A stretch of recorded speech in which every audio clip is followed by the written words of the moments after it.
আসসালামু আলাইকুম, সবাই কেমন আছো? আলহামদুলিল্লাহ আমরা ভালো আছি, ভালো মন্দ মিলাই আছি। তো আজকে শুক্রবার, আজকে সারাদিন আমরা উপবাস।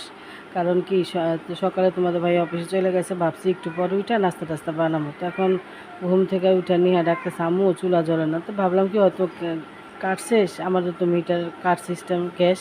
তো উঠে দেখি যে না, মিটারে টাকা আছে কিন্তু গ্যাস নেই।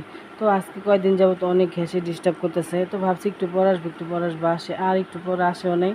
তো বসে আছি, তো আমি এক পিস বিস্কিট খাইছি, নিহা এই অল্প একটু ভাত খাইছে। ও অন্য কিছু খাইতে চায় না, ও ভাতটাই পছন্দ করে, ও অন্য কিছু খাইতে চায় না। তো দেখলাম যে আর সারাদিনে গ্যাস আসলো না, তো আমরা এখন সারাদিনে মা মেয়ে দুজন না খাওয়া। তো এটা ছিল নিহার কোচিংয়ের থেকে, নিহার প্রিন্সিপাল স্যার। উনি আবার 4 তারিখে হজে চলে যাব। তো ওনার কাছে ওরাও ইংলিশ কোচিং করে। তো ওই স্যারে ওদেরকে সেই বিদায় অনুষ্ঠানে আজকে ওদেরকে বিদায় দিতেছে, সেই খাবার দিছে। এখন সেই খাবার দেখে আমি আর নিয়া ইয়ামিন হামলায় পড়ছি, সেই খাবার খাইতেছি।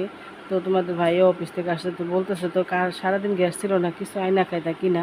তো বাইরে যাইতে ইচ্ছা করে না, কিছু কিনে আইনা খাইতে ইচ্ছা করে না। আর আমাদের নিয়ে সাধারণত বিস্কিট চিড়া মুড়ি এগুলো পছন্দ করে না। ও সাধারণত দুটো ভাতই পছন্দ করে, অল্প স্বল্প ভাতই খায়। তো ও খাইতে চায় না, আর আমিও এই উদ্দেশ্যে আর আমিও কিছু আনি নাই।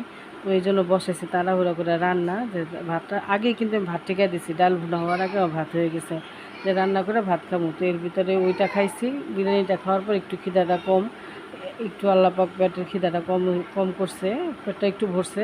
তো এখন তো ডাল ভুনাটা হয়ে গেছে, আম দিয়ে ভুনা ডাল রান্না করলাম, আর আলু রান্না করবো রুই মাছের মাথা দিয়ে লাউ দিয়ে। তো সেই লাউটা এখন বসাবো। তো এই তো এখন আমার লাউটা বসাই দিতেছি। তো আসলে খিদা এমন একটা জিনিস, খিদা লাগলে আসলে কিছুই ভালো লাগে না। আর ঘরে থাকতেও যদি না খেতে পারি, এটা একটা বিরাট কষ্টকর। তো আমাদের এই সমস্যাটা অনেক আগে একবার ছিল, 3-4-5 মাস আগে প্রচুর গ্যাসের সমস্যা ছিল। 24 ঘন্টায় গ্যাস থাকতো না। তো অনেকে বলতে পারো গ্যাস থাকে না, থাকো কেন? তো হ্যাঁ, এটাও অবশ্য ঠিক, থাকি কেন, অনেকদিন যাবত এই বাসাটাতে আসি, তো ছাড়তে পারতেছি না। তো ভাবছি আমার মেয়ের পরীক্ষা শেষ হলে, ওর ইন্টার ফাইনাল পরীক্ষা শেষ হই, তো ঈদের পরে ওর পরীক্ষাটা হইলে তারপরে ওর বাসাটা ছাড়বো। আর অনেক গ্যাসে ডিস্টার্ব করে, সেদিন আমার শাশুড়ি আসছিলো এতদিন পর, তারও আমি এদিকে ভাত খাওয়াতে পারিনি, মেয়ের বাসা থেকে খাওয়াই নিয়ে আসছি।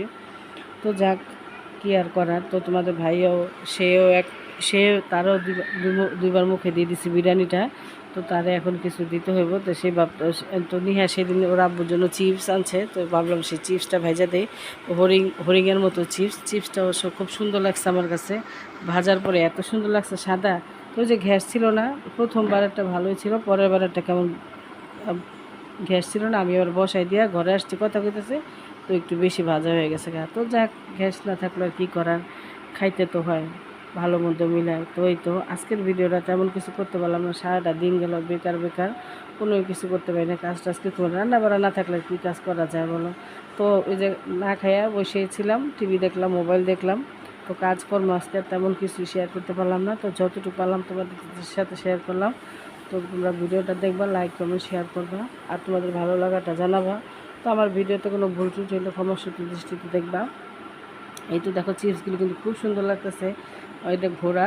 এই তো কিছু ভাজা বেশি হয়েছে, কিছু ভাজা ঠিক আছে, যার কারণে এরকম। তো আজকে ভিডিওটা এখানে শেষ করলাম। তোমরা ভালো থাকো, সুস্থ থাকবো, আল্লাহ হাফেজ।